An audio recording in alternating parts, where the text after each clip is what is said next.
I'm in a foreign country. I have no one. I didn't ask for this. At the first, I didn't realize that I've been trafficked.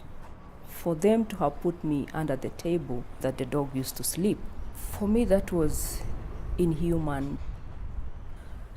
That was the most disrespectful thing they ever done.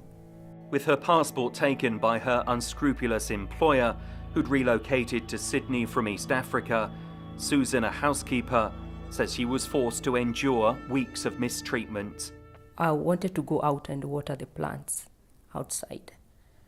And they were out by that day, and I tried to open the door, it's locked. The next day, the same thing happened. The end of the month, now I'm asking for my pay, for my wages. She started telling me, you are living in our house, you are having shower in our house, you are eating our food, so there's no pay. Her torment finally came to an end with a late-night dash to freedom after a confrontation with the family who'd brought her from Africa. Escaping through an unlocked gate, Susan says she ran to a nearby house and pleaded for help. So immediately I pressed the bell for the neighbors, like press. It was midnight. And then the neighbor came out. And she was like, what is it? Can I help?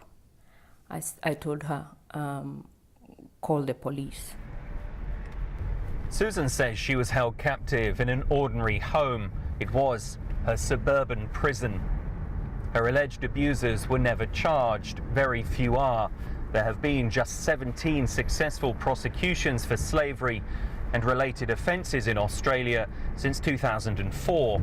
Cases are hard to prove, and victims often too scared to speak out.